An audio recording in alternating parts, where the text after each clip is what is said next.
মানব সদৃশ রোবট একসময় যা ছিল শুধুই সাইফাই সিনেমার কল্পনা, তা এখন বাস্তবে রূপ নিচ্ছে চীনের প্রযুক্তি শিল্পে। ২০২৫ সালের মাঝামাঝি সময়েই চীন এই খাতে বিনিয়োগ করেছে ১৫ বিলিয়ন ইউয়ান, যা প্রায় ২ বিলিয়ন মার্কিন ডলারের সমতুল্য। এর মধ্যে শুধু জুন মাসের পর থেকেই ১০টিরও বেশি কোম্পানি সফলভাবে কোটি কোটি ইউয়ানের নতুন বিনিয়োগ চুক্তি সম্পন্ন করেছে। চীনের এই অগ্রগতি বিশ্ব রোবট শিল্পে এক নতুন দিগন্তের সূচনা করেছে। জুলাইয়ের শুরুতেই আমরা প্রায় ৫০০ মিলিয়ন ইউয়ানের বিনিয়োগ পেয়েছি।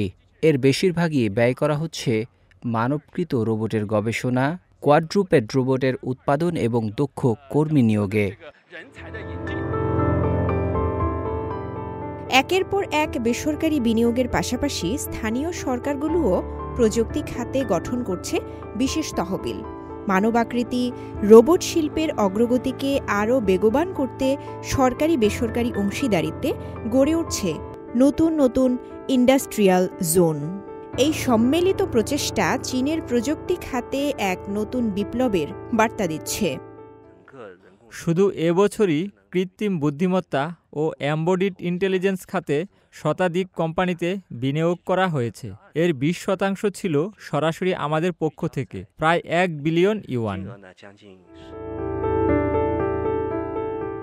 এই প্রযুক্তির বাণিজ্যিক ব্যবহার শুরু হয়েছে দ্রুত গতিতে। চীনের হিউম্যানয়েড রোবোটিক্স ইনোভেশন সেন্টার ২০২৫ সালের শেষ নাগাদ ১ কোটিরও বেশি ডেটা সংগ্রহের লক্ষ্যে কাজ করে যাচ্ছে।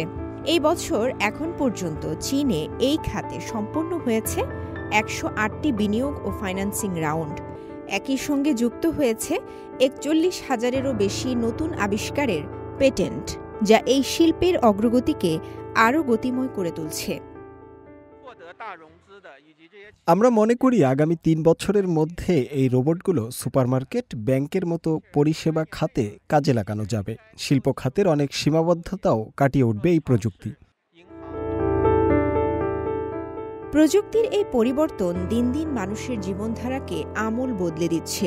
ভবিষ্যতে রোবট কেবল উৎপাদন খাতে সীমাবদ্ধ থাকবে না, বরং মানুষের দৈনন্দিন জীবনের অবিচ্ছেদ্য অংশে পরিণত হবে।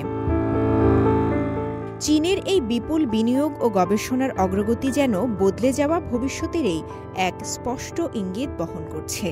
মানুষ ও যন্ত্রের সহাবস্থানের এক নতুন যুগের সূচনা ঘটতে চলেছে বিশ্বমঞ্চে।